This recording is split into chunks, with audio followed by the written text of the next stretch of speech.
Empecé a estudiar esto, ahora tengo 61 años, con 17 años, gracias a un libro escrito desde el campo de la medicina que hablaba de que los médicos griegos hace 2500 años, el gran padre Hipócrates entre ellos, el padre de la medicina, el juramento hipocrático que os sonará, habían descubierto algo absolutamente sorprendente. Habían descubierto que se podía curar con las palabras. Nosotros que entendemos que las palabras son, bueno, pues cosas para comunicarnos, nos cuesta muchas veces en nuestra ceguera mental darnos cuenta de que las palabras abren o cierran mundos. Los griegos hace 2500 años se dieron cuenta de eso.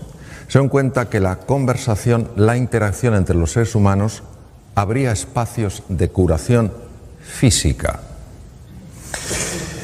En aquella época esto era una auténtica proeza, porque imaginaros lo poco desarrollada que estaba la medicina, la cirugía, y que un grupo de personas cayeran en esto, cayeran en la cuenta de que verdaderamente la conversación podía tener tal impacto en la salud, es algo verdaderamente notorio. Movido por esto empecé a estudiar este fenómeno, empecé a buscar información que conectara la mente y el cuerpo, pero en aquella época no existía nada, no se había publicado nada. Busqué bastante porque todavía la medicina negaba no desde la negación dura y inflexible, sino desde que no se le ocurría que el cuerpo y la mente estuvieran conectados. Pero por fin encontré un artículo norteamericano que hablaba precisamente de esto, de una ciencia que es la psiconeuroendocrinoinmunología, que empezaba a mostrar que los procesos mentales afectaban al sistema inmune, que es el sistema de defensa del cuerpo. Todos hemos oído hablar de él, nos defiende frente a bacterias, virus y tumores. Fui tirando del hilo y, bueno, tiré tanto del hilo que hace 12 años yo vi que ya tenía que dar un salto. Ya no podía estar con el nivel de cirugía con el que estaba y con el nivel ya de investigación y temas de esos en el que estaba. Y decidí dejar la cirugía, me reinventé, proceso muy difícil de entrada por el vértigo después de una cirugía de tantos años y una consulta muy grande, pero estoy sumamente agradecido y gracias, entre otras cosas, a ese salir de mi zona de confort, pues hoy tengo la suerte de estar con vosotros y con vosotras. Vamos a hacer un viaje juntos, entonces voy a pedir que pongáis la posición del cuerpo que pondríais para un viaje fascinante. Los que estáis de pie también se puede tener un viaje fascinante de pie, ¿a que sí? Bien. Vamos a hacer un viaje fascinante, obviamente no un viaje hacia afuera, vamos a hacer un viaje hacia adentro, que son los más fascinantes. Porque los de fuera, bueno, es raro que nos... Es difícil... Me ha quedado ahora mejor. Es que yo creo que en cuanto muevo el cuello voy a tener que estar así. Bueno, los viajes fascinantes, una de las cosas que tienen es la capacidad de sorprendernos, y no hay nada que nos pueda sorprender más que el viaje interior, porque el viaje exterior muchas veces, oye, pues ves cosas y dices, qué bonito, qué edificio, te impresiona, pero yo creo que lo que te sobrecoge es el ser humano, lo que te sobrecoge es la naturaleza, lo que se te sobrecoge de repente es ese atardecer que yo veía desde el aeropuerto de Alicante, ¿no? Eso es lo que te sobrecoge. Bien, a ver, sí. Eso es. Esto es de lo que vamos a hablar, lo tenéis en el programa, vamos a hablar de la magia que hay al otro lado del espejo. Soy muy aficionado a la mitología, mi último libro es un libro sobre la mitología y el despertar humano, y el espejo es el espejo de Narciso. Narciso en la mitología griega era aparentemente un joven guapísimo, un joven absolutamente... con todo lo que una persona puede tener de atractivo, pero era muy arrogante, era muy soberbio. Él se sabía muy guapo porque todas las doncellas suspiraban por él. Y un día entró en el bosque, pero claro, Narciso en aquella época no se usaban tanto espejos, o sea, el espejo de hoy en día pues tiene su origen hace muchos años, pero en aquella época la fábula tiene tanto poder porque no había espejos, es decir, Narciso por alguna razón nunca se había contemplado. Él estaba sorprendido de que tuviera tanto efecto en las mujeres. Un día entró en un bosque y había una ninfa que se llamaba Eco. Se llamaba Eco porque la diosa Hera, la mujer y hermana de Hércules, se había enfadado con Eco y le había dejado una voz de tal manera que todo era un eco. Si decía hola era hola, hola, hola, hola, hola, hola, hola. Y entonces Eco vio pasar a Narciso, que se metió en aquel bosque, inmediatamente se enamoró de él y salió con los brazos abiertos pues para encontrarse con él. Y Narciso directamente la despreció. Ella se retiró sollozando al bosque y él encontró algo que nunca había encontrado. Encontró un pequeño estanque y al asomarse en el estanque se vio reflejado. Se enamoró tanto de sí mismo que quiso atrapar la figura. Se lanzó al agua intentando atraparla y se ahogó. En ese estanque mítico, aparecía una flor, que era un narciso, que recordaba de alguna manera el paso de Narciso por allí. Pues todos somos de alguna manera Narciso, no porque algunos seamos especialmente guapos, que sabemos que no lo somos, pero sí porque todos a veces nos creemos que somos un poco más que el vecino. Un poco más listo, un poco más santo, un poco más sabio, un poco mejor formado. Y esta arrogancia, este no mirar más allá del espejo tiene enormes repercusiones. Lo que se perdía Narciso era una visión más amplia de la realidad. Cuando Narciso miraba y se veía reflejado, solo podía verse a sí mismo. Estaba totalmente centrado en él y era incapaz de ver a nadie, ni siquiera a Eco. A Eco no es que la despreciara, a Eco es que la ignoraba. ¿Hay mayor desprecio que no hacer aprecio? ¿Hay mayor desprecio que ser un mueble? Que estés en un sitio, a lo mejor un sitio modesto, y que nadie que pase te saluda. Nadie te desprecia, pero tampoco te muestran aprecio. Es muy interesante lo que la medicina ha ido observando, lo que se ha ido descubriendo en distintos campos sobre el impacto que tiene esto. Y por eso nosotros en nuestro viaje de aventura, en nuestro viaje de descubrimiento, vamos a ir más allá del espejo. Ir más allá del espejo no solo es profundizar, ir más allá de nuestra propia imagen, trascenderla, ir más allá, sino también ampliarla para poder ver a Eco y a tantos seres humanos que hay a nuestro alrededor. Esto que veis aquí es absolutamente incomprensible, pero es una de mis grandes pasiones. Tú ves esto y dices, esto es una cosa que no tiene sentido. Esto se llama el ojo mágico. Y si entrenas la mirada desde esta distancia, me cuesta más, si entrenas la mirada te darás cuenta de que toma 3 dimensiones, aparecen 4 planetas, un delfín en 3 dimensiones y una tortuga. Esto es así, se llama así. Mirad, lo podéis encontrar muchas figuras en montones de... hay libros y tal y cual, entonces tienes que adiestrar la mirada y llega un momento en que se hace 3 dimensiones y lo que no tenía sentido lo tiene todo. Vamos a ver cosas que para la mente no tienen sentido, pero que para la vida lo tienen todo. Es decir, hoy vamos a aprender a mirar de una manera especial para ver en 3 dimensiones. Aquello que vale la pena ver en 3 dimensiones.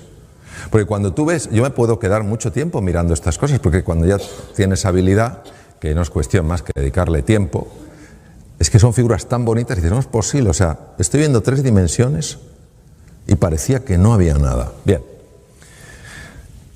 vamos a hablar de los 2 elementos que en mi experiencia personal he visto que son los que nos ayudan a ir más allá del espejo, a ir más allá de nosotros mismos. Uno es el encuentro. ¿Qué es el encuentro? Lo veremos. Es hallarte con la otra persona. Es decir, dejas de ser el centro de un círculo y se crea una elipse que tiene 2 círculos, tú y yo. Como decía Martin Buber, eso es un nosotros. Vamos a ver el impacto del encuentro en muchas cosas, en el funcionamiento del cerebro humano y en la salud. Y vamos a ver el enorme impacto que tiene el silencio.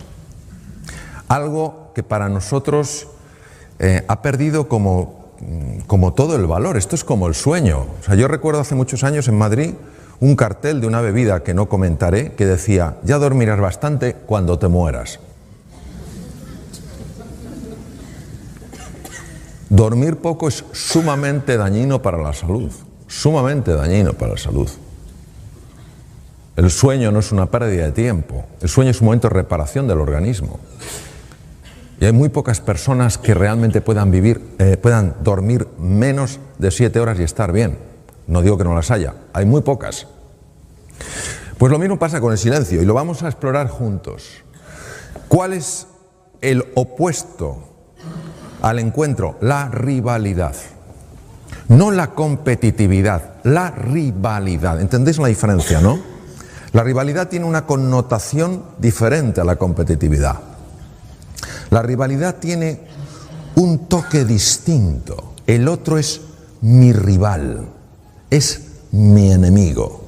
Estoy enfrentado a él, estoy enfrentado a ella. Y el segundo es el ruido y las prisas. Los datos no se publican porque no es políticamente correcto a nivel mundial contarlos, pero si supierais cómo está escalando la ansiedad y la depresión. Hace no mucho me invitaron a un programa de televisión de una determinada comunidad autónoma y me dijo el periodista: doctor, quiero que se prepare para la primera pregunta que le voy a hacer, porque no es fácil de contestar. Cuénteme. ¿Por qué en esta comunidad autónoma se consumen 7 millones de envases mensuales de ansiolíticos y antidepresivos? Que es el mismo número de habitantes de la comunidad. Y dije: porque esto no es la comunidad suya, es el mundo entero. Las prisas y el ruido mental enferman. El silencio sana. Y vamos a ver ¿por qué? Porque esto, si lo dices, pues está muy bien, pero si lo soportas, desde la ciencia por lo menos le podemos dar otra pensadita. Vamos a hablar del encuentro. ¿Qué es el encuentro? El encuentro es cuando tú tienes una intención real de aproximarte a otro ser humano, tienes una voluntad de cooperación, no sabes en qué vas a cooperar, pero tienes una voluntad de cooperación. Hay un deseo de comprender de verdad a la otra persona. Hay una disposición a escuchar. Escuchar es bastante complicado porque la mente mete mucho ruido y entonces uno no escucha porque está pensando cómo responder. Y por eso es una cosa que hay que entrenar. Y generosidad en el contribuir. Generosidad en el dar. Que recibes de vuelta, estupendo, pero no lo haces por recibir de vuelta, lo haces porque quieres vivir así. Nosotros vamos a través de ejemplos, a través de metáforas, a través de ciertas explicaciones, vamos a profundizar en eso que hace al encuentro tan saludable psicológica y biológicamente a la persona. No juzgar desde nuestro propio marco de referencia. Todos tenemos un marco de referencia, todos tenemos una experiencia a la vida, una manera de ver las cosas. Es inherente al vivir. Y tendemos a filtrar todo lo que llega de acuerdo a ese marco de referencia. Y os voy a poner un ejemplo contándoos una historia sobre la que luego trabajaremos para que entendamos un poco esto cómo opera.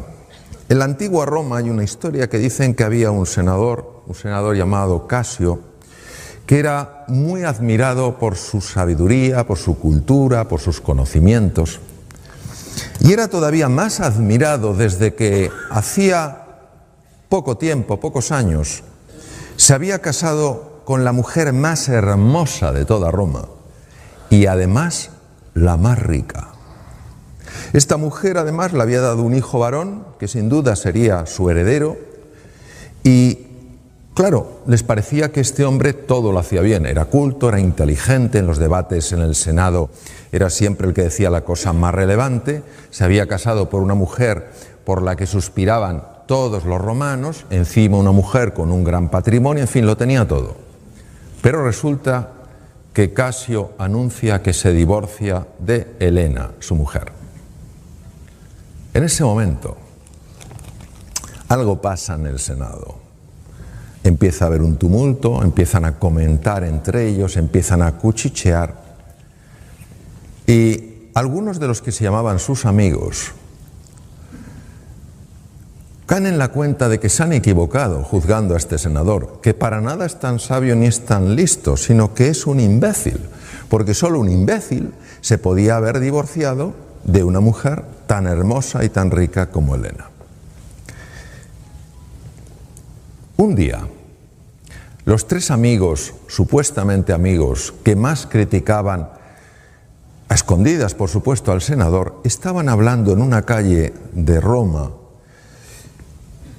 precisamente de eso, de nuevo, casi hasta disfrutando en su crítica a ese hombre al que habían tomado como tan inteligente y que había demostrado, por el contrario, ser tan torpe. Y no se dieron cuenta, porque estaban tan metidos en su conversación, que el senador, por pura casualidad, iba bajando por la calle. El senador, al verles a los tres, a sus tres amigos, se alegró muchísimo. Pero como veía que estaban como haciendo una piña, pensó que hablaban de algo muy personal y se acercó con prudencia. No empezó a gritarles, ¿qué tal estáis? Se acercó con prudencia, se acercó lo suficiente para escuchar con perfecta claridad cómo le criticaban. De repente, uno de los tres notó la presencia del senador. Senador, pero ¿por qué no nos has dicho que estabas aquí? En fin, tenías que habernos avisado. ¿De qué hablabais? El hombre sabía perfectamente que lo había oído todo. Por tanto, no podía disimular. Y dijo, senador, tienes que entendernos. En fin, no digo que sea correcto lo que hemos hecho, pero tienes que entendernos, hombre. Siempre te habíamos tomado por una persona muy sensata, muy sabia, y claro, no, comprende que nos ha descolocado que te hayas divorciado de Helena, una mujer por la que suspiraba toda Roma. El senador no contestó. El senador se agachó, se quitó una sandalia y se la dio. Dime qué te parece mi sandalia. El hombre cogió la sandalia. ¿Qué tiene que ver la sandalia, senador? Esto no tiene nada que ver con lo que hablamos. Tú simplemente dime qué te parece mi sandalia. El hombre, sin comprender muy bien aquello, tomó aquella sandalia, empezó a observarlo y tocó una piel tan suave que jamás antes había tocado nada igual. ¡Qué piel! Pero qué suavidad, cómo se desliza la mano. Jamás toqué una piel tan suave. Y entonces se fijó en la hebilla, una hebilla de oro macizo, con una orfebrería, con una filigrana tan compleja, que jamás había visto a nadie capaz de hacer algo tan exquisito. Dijo, ¿y esta hebilla? ¿Esta orfebrería? ¿De dónde puede salir algo tan perfecto? Y devolviéndosela al senador le dijo, senador, sin duda es el mejor calzado que se puede encontrar en todo el Imperio Romano. Y entonces el senador le dijo, sí, entonces tú me podrás decir en qué punto me molesta mi sandalia al andar. Esto es lo que nos pasa muchas veces, es decir, independientemente no es un justificar si la razón fue o no fue. Es que aquella sandalia aparentemente tan bella no era cómoda, pero había que convivir con ella para verlo. Tener en cuenta que cuando hablamos del encuentro no hablamos de estar de acuerdo, estamos hablando de entender a la otra persona. Platón, el discípulo más afamado de Sócrates, el otro fue Jenofonte, decía, sé amable, pues cada persona con la que te cruzas está librando su ardua batalla. No lo sabemos. No sabemos por lo que está pasando un ser humano. No sabemos si está en un invierno en su vida. Y a lo mejor eso, no digo que justifique, pero sí explica su enfado, su irascibilidad. Cada persona tiene su historia y cada uno sabe cuánto le pesa le pesan y le duelen sus heridas. Si realmente queremos crear una conexión emocional, tenemos que comprender y apreciar su mundo, no juzgarlo.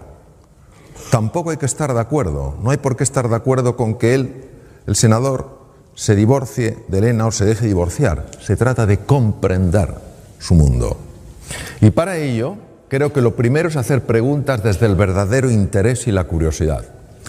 Los senadores, sus amigos, dieron por hecho algo sin siquiera haber hecho la mínima investigación. La mínima. Eran amigos del senador, le podían haber cogido aparte y decirle: senador, somos tus amigos, podemos tener una conversación privada así. Oye, mira, nos ha sorprendido esto. ¿Qué es lo que ha pasado? Y el senador habría sentido que se le daba una oportunidad para expresarse. Una oportunidad para expresar su sentir. La mayor parte de las personas no necesitamos que nos den la razón, necesitamos sentirnos escuchadas y comprendidas. Lo segundo, escuchar para conectar con su mundo, sentimientos y necesidades. No podemos, veréis, la escucha es un proceso que a nivel cerebral no se puede dividir. No se puede dividir. Si estás con la escucha dividida, con la atención dividida, la tienes empobrecida, sí o sí. Es que el cerebro funciona así. Pues es tan importante la atención enfocada. Cuando una persona está hablando, yo recuerdo, estuve en Los Ángeles formándome con una persona que se llama el Dr. Poster, y es un hombre con bastante juventud acumulada, puede tener unos 82, 83 años, y es un hombre muy gracioso porque va con un gorrito galés, es norteamericano, pero va con una gorra galesa y va así, va despacito, tal cual. Aunque hay gente con esa edad, mi madre tiene 89 y va a pilates, o sea, pero él iba así. Pero cuando se sienta, eso hay que verlo, se transforma. Cuando se sienta a escuchar. Entonces, una ocasión, yo le vi en un ejercicio de escucha con una psicoterapeuta, solo estábamos médicos, psicoterapeutas, estábamos con él trabajando, le vi algo asombroso. Yo jamás había visto a nadie escuchar así, nunca en mi vida. Era algo que se podía tocar, sentir, palpar, indescriptible con el lenguaje, inefable, no se puede escribir con palabras. Pero tuvo un efecto increíble porque aquella psicoterapeuta, que seguro que hacía un papel estupendo, como todo ser humano arrastraba heridas, salió una herida cuando tenía 5 años. El nivel de escucha de este hombre me produjo tal impacto que le dije: profesor Poster, yo he visto algo extraordinario, me gustaría que me dijera, a ver, Mario, ¿qué es? Digo, yo le he visto escuchar a usted como no he visto escuchar a nadie en mi vida. ¿Cómo lo hace? Y va el hombre, y como diciendo, aquí va a haber suspense. Y me dice: es que cuando yo me siento frente a alguien, Mario, no dejo que algo se siente conmigo. Y se calla. Le digo: mire usted, yo me he hecho 14.000 kilómetros para venir por aquí, para ir con usted. No es suficiente. Diga más cosas. Dígame qué es lo que no deja que se siente con usted. Y me dijo: la preocupación. Cuando yo me siento con una persona, no dejo que a mi lado se siente la preocupación. ¿Preocupación de qué? De otras cosas que tengo que hacer, de lo que tenía que haber hecho, de lo que tendré que hacer. Y luego afortunadamente siguió y me dijo: cuando yo me siento delante de un ser humano, quiero claramente transmitirle a esa persona que ella, para mí, en ese momento, es todo mi mundo. A ver, estamos en familia. Cuando alguien te presta atención de esa manera, ¿cómo no te vas a sentir valioso? Te sientes como la joya de la corona. Pero cuando alguien no te presta atención de esa manera, lo que el ser humano siente, lo que uno siente es: no debo valer mucho cuando se me presta tan poca atención. Procesos automáticos, por cierto. Haz que se sienta comprendida. Sencillamente. Son cosas muy sencillas, pero nada fáciles. porque la mente interfiere. Por eso es la importancia del silencio. ¿Por qué es tan importante el encuentro? ¿Cómo nos afecta la rivalidad? Nada de lo que vais a ver aquí lo aprendí en los 6 años de mi carrera de medicina, donde por cierto estudié mucho. Tuve que dar muchas vueltas por el mundo para enterarme de esto. Cuando creo que esto es esencial incorporarlo en todos los niveles de la sociedad. Vamos a ver. Os presento al profesor Hans Selye, la máxima autoridad que ha habido en el mundo en todo lo relacionado con el estrés. De origen húngaro, formado en Praga, se fue a la Universidad McGill en Canadá como ayudante de laboratorio y acabó siendo el jefe de todo el departamento de investigación después de los 25 años. Cuando hablas de estrés, hablas de Selye, porque Selye fue el gran descubridor de los mecanismos del estrés. Y os voy a contar un poco lo que pone aquí. Selye habla de que hay un momento en el que cuando una persona está, homeostasis quiere decir equilibrio, está en equilibrio y se encuentra con algo que lo vive como una amenaza, por eso se activa la alarma, una amenaza, y la amenaza no tiene que ser física, o sea, no tiene que ser que te encuentres con un tigre por la calle, puede ser la amenaza a sentirte criticado, la amenaza a sentirte avergonzado, la amenaza a sentirte humillado, ¿vale? O sea, amenazas emocionales, y él habla específicamente también de ellas. Observar lo que pasa. Se produce un intento de resistencia. La resistencia produce un enorme desgaste en el ser humano. Una enorme resistencia. Intentando contraatacar, pues tú más. ¿Sabes lo que os digo? Pues tú más. O huir, yo quiero salir de aquí, me quiero esconder, o bloquearte. Son las 3 formas de resistencia que utiliza el ser humano y también los animales. Y fijaros lo que dice Selye. Y bueno, lo dice y sabemos que es así. Pero el primero que dijo fue él. Cuando estás mucho tiempo en esta fase de resistencia, llegas a lo que se llama exhaustion stage, la fase de agotamiento, de breakdown, de hundimiento, y aquí es donde hay más posibilidades de que aparezca la enfermedad. Porque el organismo se ha agotado de tanto resistirse.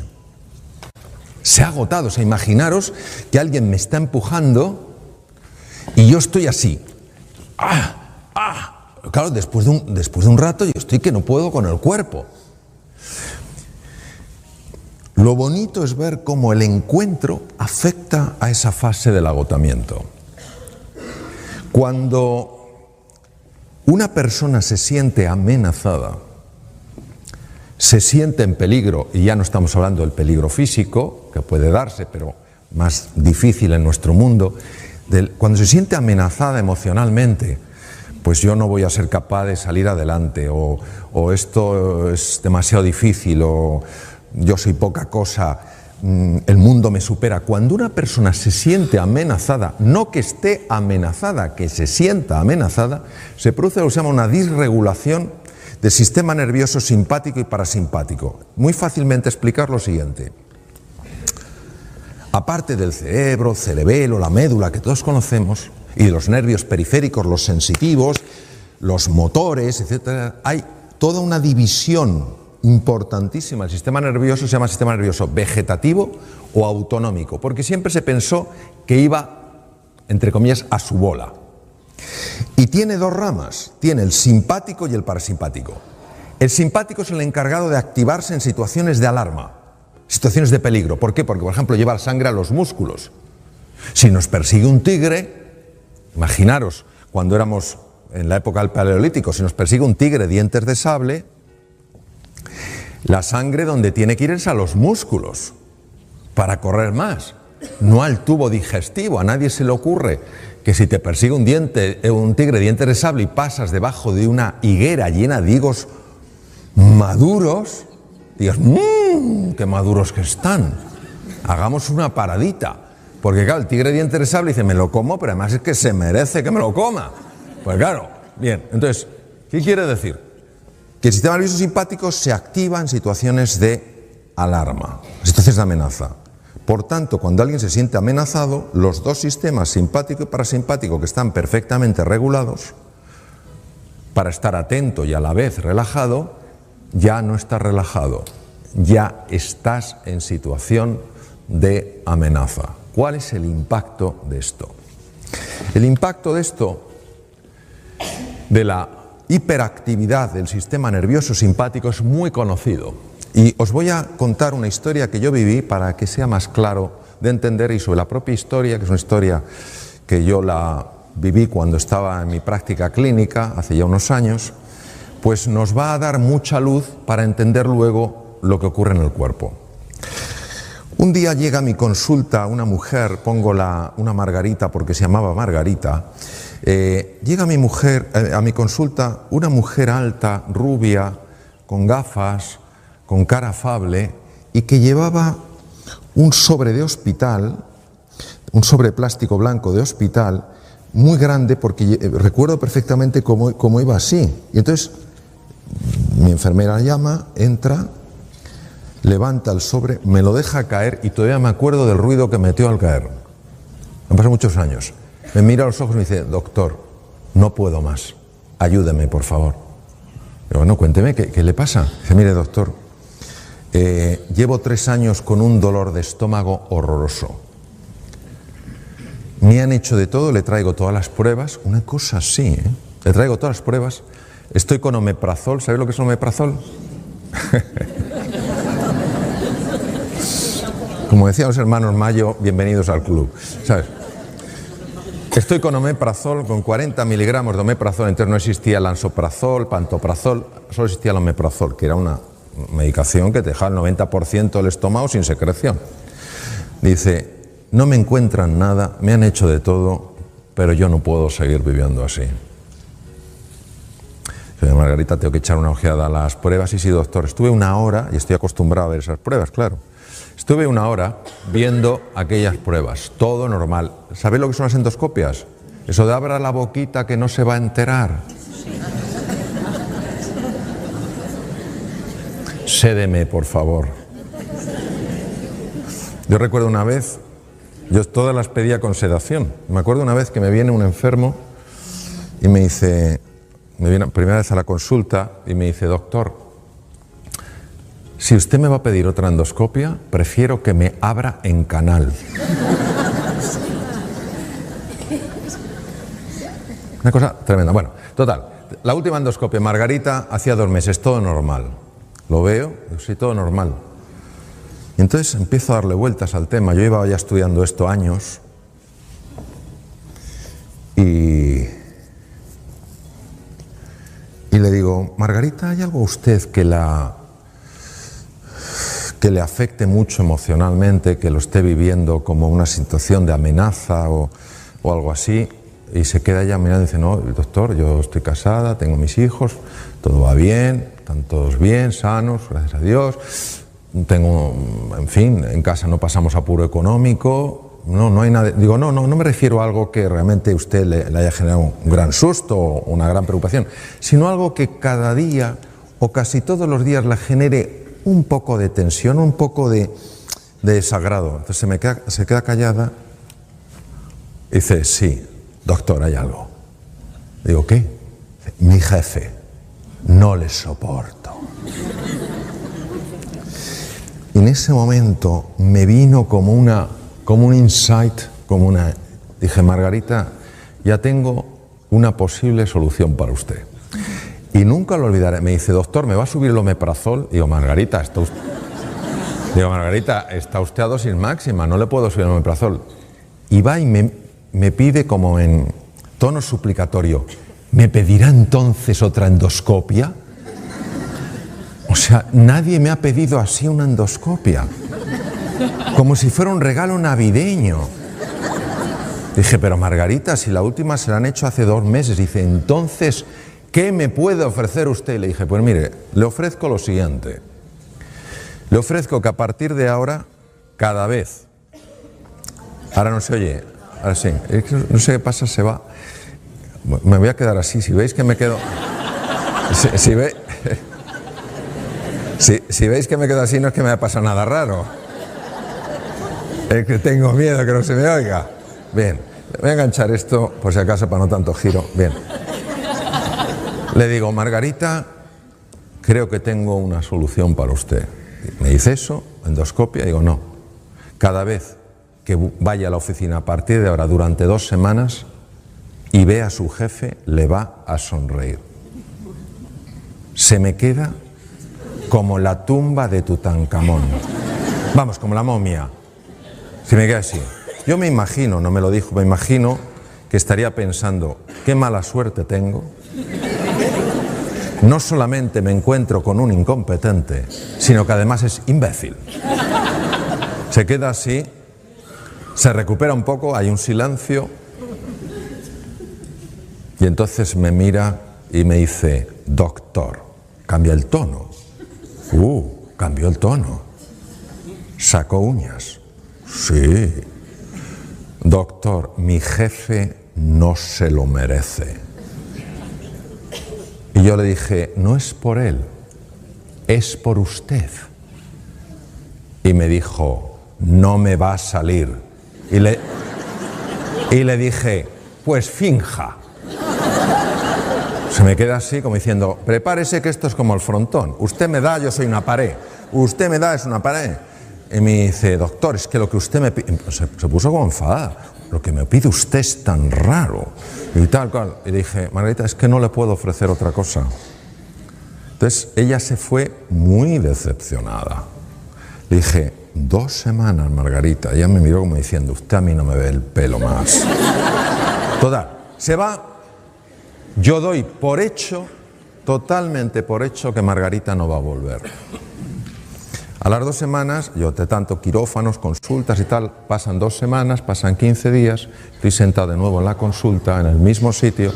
Mi enfermera tiene la lista de los enfermos y tiene preparadas las fichas, pero yo normalmente ella va entrando y va saliendo, busca al enfermo, lo trae y ya me da la ficha, eso. Empiezan a pasar enfermos y entonces sale y resulta que fuera estaba Margarita. Entra mi enfermera, maravillosa, se llama Pilar, y Margarita desde fuera, antes de entrar, me mira y me dice, hola doctor. No había entrado en la consulta yo. Hola Margarita, que me acordaba. Doctor, si no lo veo, no lo creo. Yo, entre Margarita. Aquí hay una historia que usted me va a contar. Se sienta y digo, cuénteme Margarita. Dice, doctor, lo primero que quiero decirle es que ya no me duele nada el estómago. Dice, pero le voy a contar todo el proceso porque le va a interesar. Y yo, desde luego. Suelte, cuénteme. Dice, mire, yo salí de aquí, entonces para y dice, doctor, primero, segundo le voy a decir una cosa, es usted un médico bastante raro, ¿eh? Y le dije, sí, eso me han dicho. Dice, bueno, le cuento. Yo salí de aquí pensando que era una estupidez lo que me había dicho. Pero no sé por qué decidí probarlo. Total, me había dicho 2 semanas. Dije, lo voy a probar, voy a experimentar, a ver si lo que me ha dicho ese loco funciona. Digo, cuénteme. Dice, mire, el primer día, tuve que utilizar todos los músculos del cuerpo para esbozar una tenue sonrisa. Pero conforme fue pasando el tiempo, algo cambió. Me fue más fácil la sonrisa, pero han pasado una serie de cosas muy interesantes. Digo, cuénteme. Dice, la primera de ellas es que usted no sabe lo que mi jefe ha cambiado. Dice, es otro. No le reconocería. Otro. Mucho más amable, mucho más humano. Otra cosa, no sé qué le ha pasado. Algo en su casa se ha debido arreglar, no sé qué. Otro. Dice, lo segundo, como le digo, doctor, es que se me ha quitado por completo el dolor de estómago. Pero no me he quitado el omeprazol hasta que usted no me lo dijera. Me dice, pero sí, me he quitado el Almax. Ella no me había dicho que tomaba Almax. ¿Sabéis los que son los pobrecitos del Almax? Bueno. El sobrecito Almax, ella se lo bebía como quien bebe un vaso de agua. Entonces en la oficina todo el mundo la veía tomándose el Almax. Dice, doctor, entonces como dejó de dolerme el estómago a los pocos días, y ni siquiera le había hecho el Almax, y el Almax lo toma todo el mundo, el omeprazol no me lo quité, pero el Almax sí. ¿Y sabe lo que ha pasado, doctor? Le digo, ¿qué? Que mis compañeros se han dado cuenta y se han acercado a mí y me han preguntado, Margarita, ¿ya no tomas Almax? Y yo les he dicho, pues no. ¿Y eso? Pues que me he encontrado con un médico que me ha dicho dos cosas y se me ha quitado el dolor de estómago. Va, me mira y me dice, doctor, prepárese que le viene toda la oficina. Entonces, el tema es...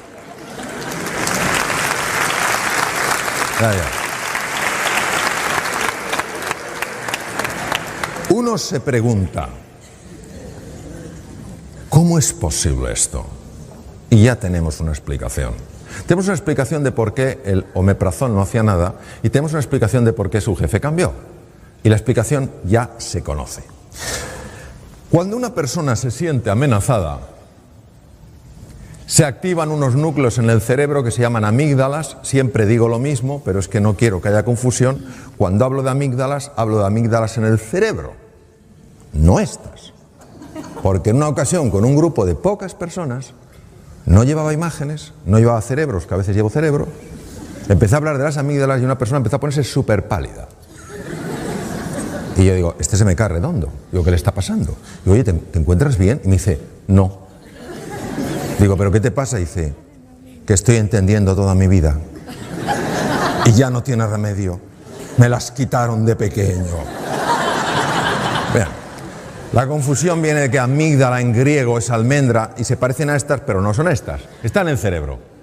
Es nuestro detector de amenaza. Cuando la amígdala se activa ante la percepción de una amenaza, lo primero que hace es robar sangre de la parte anterior del cerebro, lo cual produce cambios muy importantes en la percepción de nuestros recursos, porque al activarse la amígdala y reducirse el aporte de sangre a la zona anterior del cerebro, se pierde capacidad de comprender, se pierde capacidad de aprender, se pierde capacidad de ser creativo y se pierde capacidad de tomar buenas decisiones. Por eso cuando tú, Blas, antes hablabas del sentido positivo de la vida, incluso en la enfermedad, es muy importante porque si tú la enfermedad solo la vives como una amenaza, no podrás encontrar recursos naturales que tienes que te pueden ayudar a tomar vías que favorezcan la curación, porque ni siquiera las verás. Por eso un niño, una niña en un colegio, en una escuela, un estudiante en una universidad, donde sea, una persona en una empresa, que se sientan amenazados, no que estén amenazados, que se sientan amenazados porque no hay una cultura de encuentro, de cordialidad, de afecto, y activen estos centros, no importa lo inteligentes que sean, no podrán comprender, no podrán aprender, no podrán ser creativos. No porque no lo tengan, sino porque cuando se activan las amígdalas, el riego de la zona anterior del cerebro se reduce. Y esto explica perfectamente por qué determinados jóvenes que no van bien en un contexto y no aprenden, cuando les cambias el contexto, les cambias la forma de enseñanza, aprenden y aprenden muy deprisa. Pero es que el efecto en el cuerpo es también muy marcado, y uno de los efectos es en el estómago. Cuando una persona se siente amenazada, y Margarita se sentía amenazada por su jefe, que no necesariamente la estaba amenazando, pero ella se sentía amenazada, el sistema nervioso simpático hace exactamente lo mismo que si te persiguiera un tigre. El tubo digestivo lo paraliza. ¿Entendéis? Porque no te vas a poner a comer si te persigue un tigre.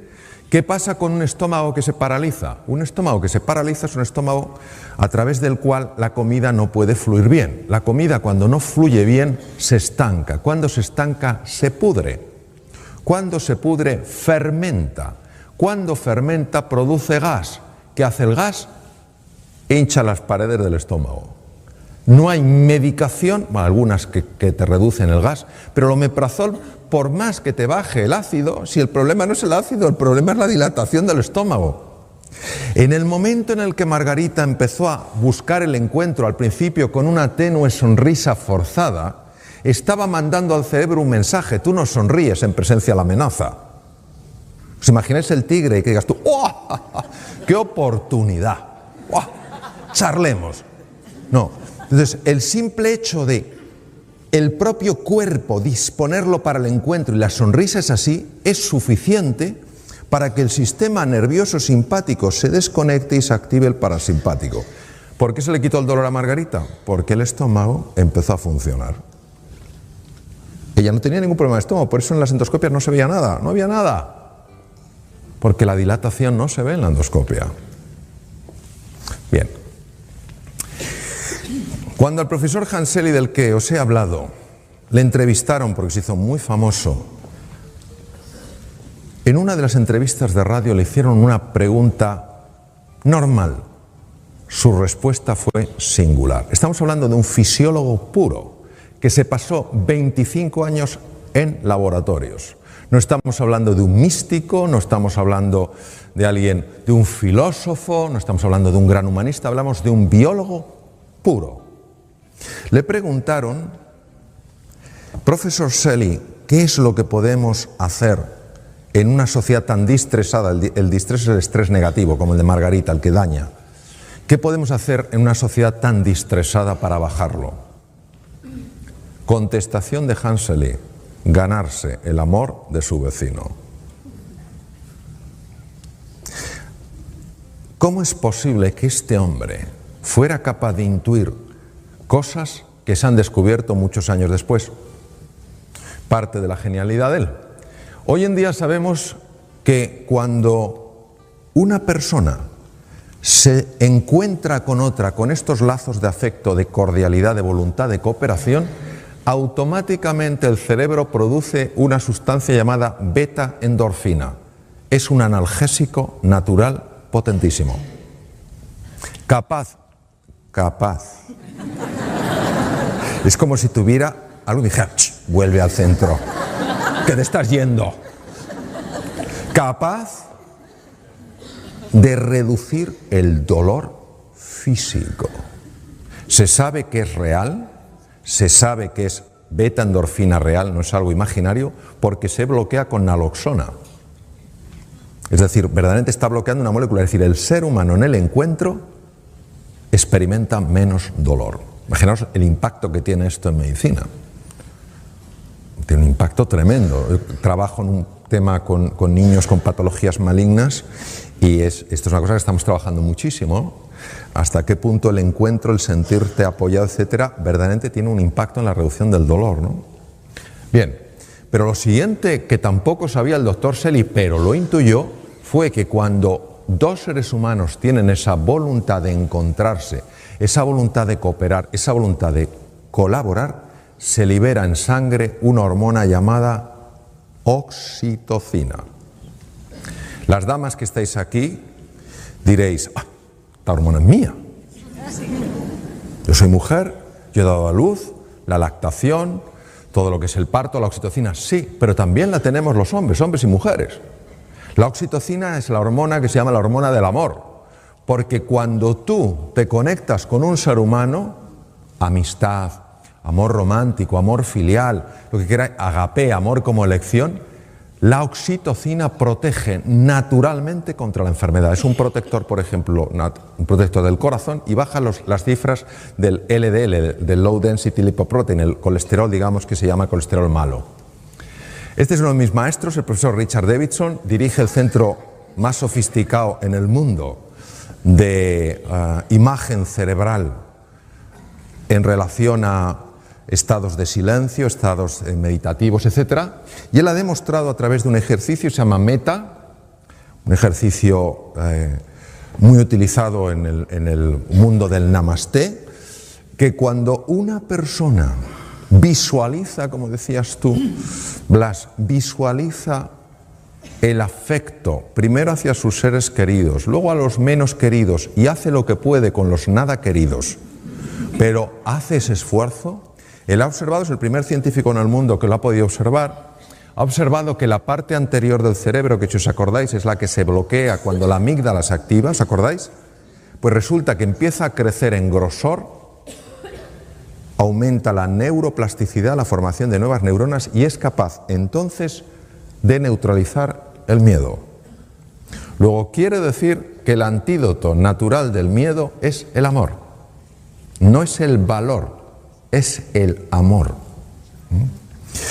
Cuando la amígdala que estaba activada se desactiva, la parte anterior del cerebro puede funcionar bien. Claro, esto tiene unas implicaciones enormes. Porque quiere decir que una persona que se siente amada, que se siente querida, es una persona que intelectualmente va a funcionar mejor. Y una persona que se siente humillada, que se siente avergonzada, que se siente empequeñecida, intelectualmente va a funcionar peor. Porque esos estados de ánimo están afectando al funcionamiento de su cerebro.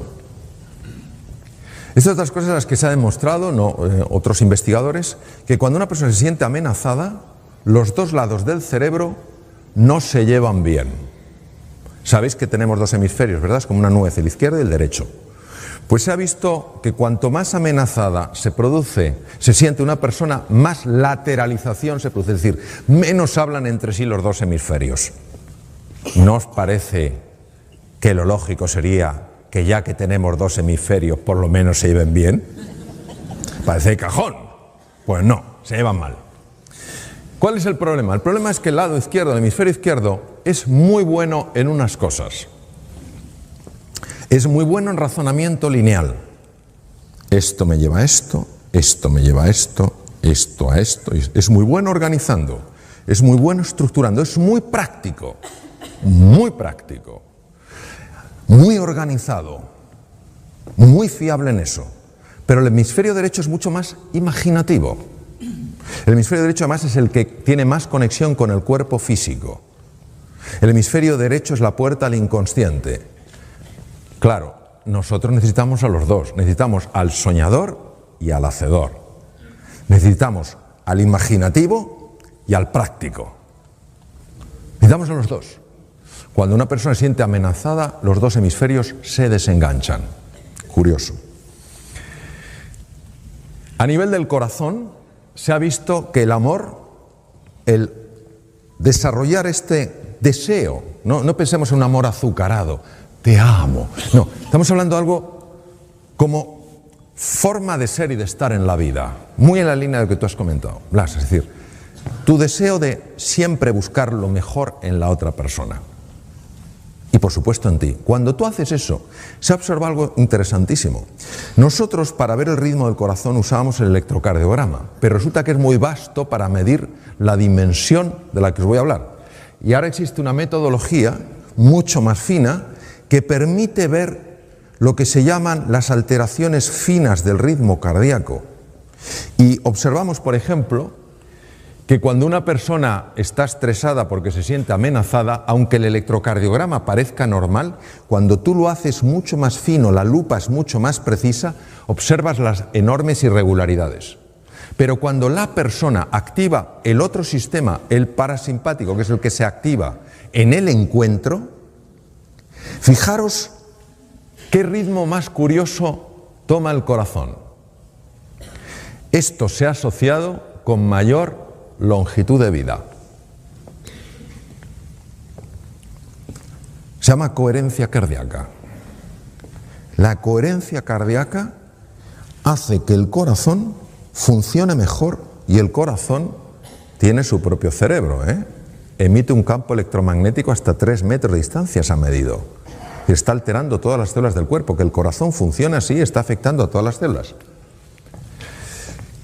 El sistema parasimpático, que es el sistema del encuentro, opuesto al simpático, no es que el parasimpático sea bueno, es que cuando este está demasiado activo, ya hemos visto lo que pasa, la sensación de amenaza. Cuando el parasimpático empieza a dominar un poco el juego, aumenta la capacidad de hacer frente a las infecciones, porque se potencia el sistema inmune.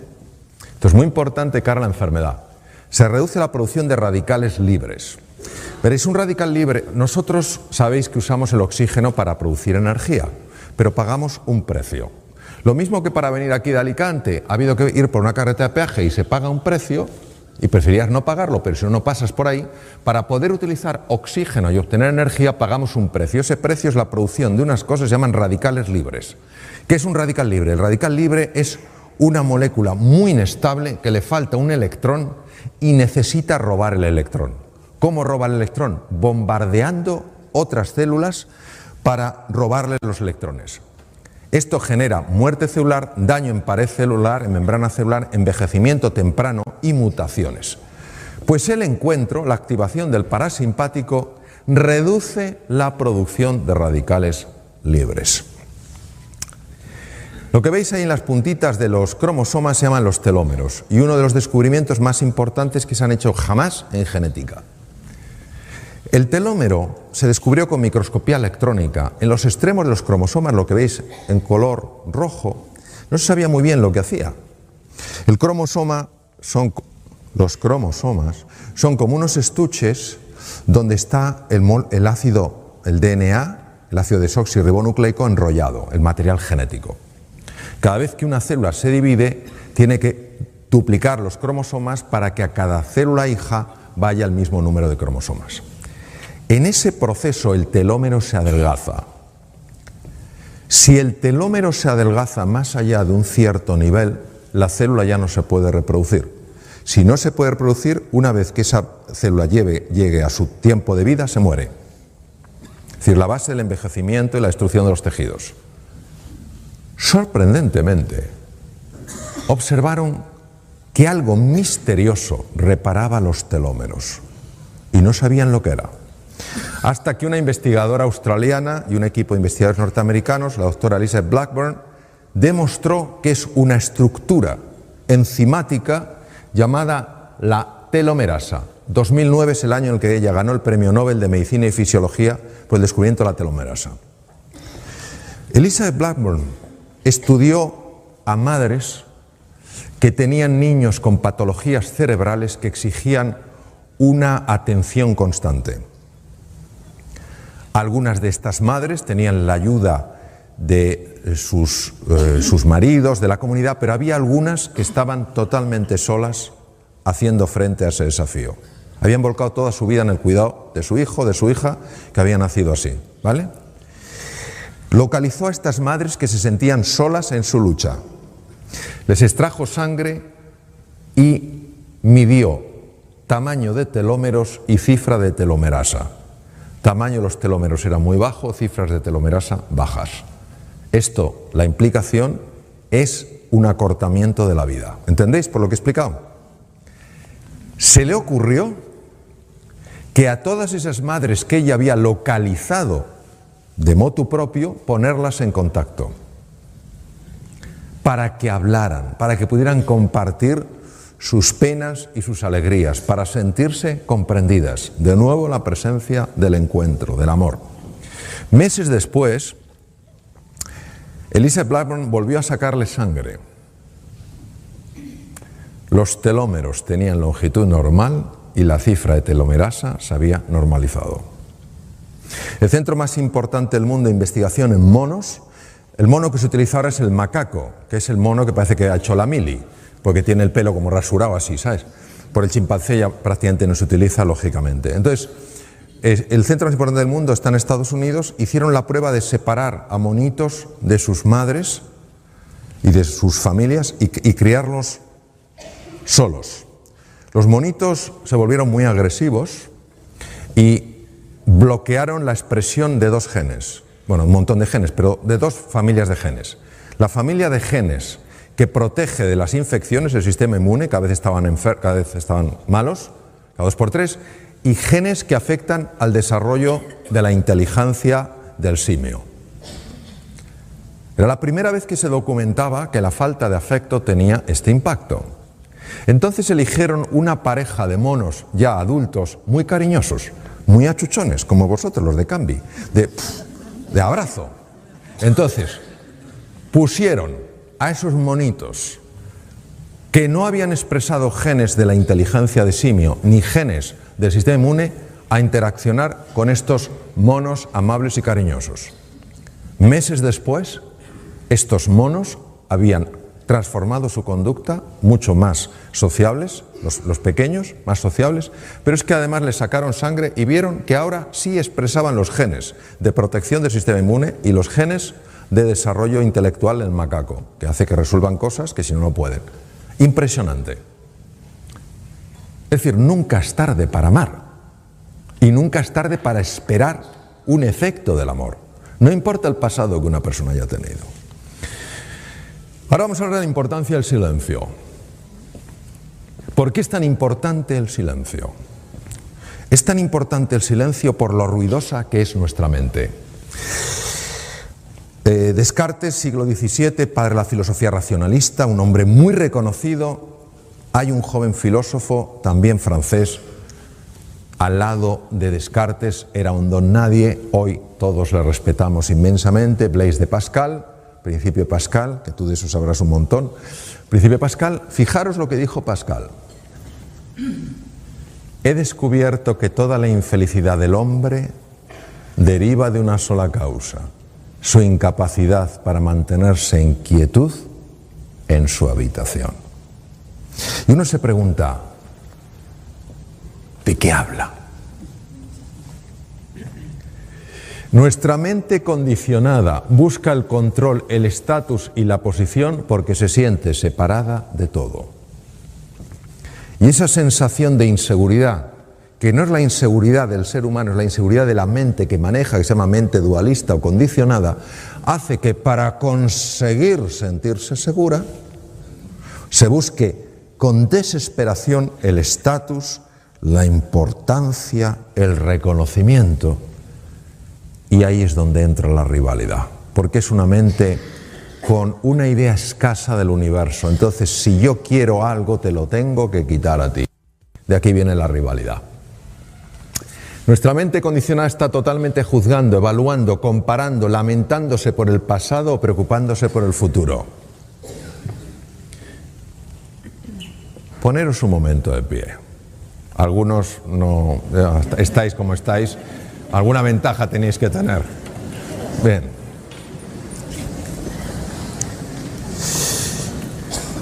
Hace no muchos años a alguien se le ocurrió utilizar un invento de hace miles de años en algo moderno. Se le ocurrió poner, afortunadamente, ruedas a las maletas. Pero hasta que a este genio, a esta mujer mentalmente privilegiada se le ocurrió esta idea, todos cargábamos con maletas, ¿a que sí? ¿Os acordáis de esas maletas llenas de libros? ¿O esas maletas llenas de algo pesado? Bien, imaginaos que tenemos dos maletas en el suelo. A la izquierda una y a la derecha. Maleta sin rueda, maleta pesada. Vamos a usar la imaginación. Yo sé que no hay maletas, pero vamos a imaginar que las hay. Entonces, vamos a coger la maleta izquierda, que pesa mucho, entonces no vale hacer así. No hay nadie que esté aquí tan cuadrado. Entonces, que haga uno, ni tampoco hay que quedarse así, que no puedo, hombre. Una cosa media, la izquierda. Pesa, ¿verdad? Ahora la derecha. Bien. ¿Se anotáis el peso? En la imaginación. ¿Notáis el peso? ¿Cómo uno va a caminar bien por la vida con semejantes maletas? Vamos a dejarlas caer. Ahora vamos a poner un nombre a cada maleta. La maleta de la izquierda se llama la maleta de las lamentaciones por el pasado. Ay, si hubiera hecho caso a mi abuela. Y hubiera estudiado idiomas. Ay, si no hubiera sido tan... Ay, si hubiera elegido mejor. Nos suena, ¿verdad? Esto es como el omeprazol. Nos suena a todos. La segunda maleta es la de las preocupaciones por el futuro. Ay, ¿qué será de mí? Ay, ¿cuánto durará esto? Ya nos podemos sentar. Si esperabais algo más sofisticado, no lo hay. Esto es lo que hay. Bien.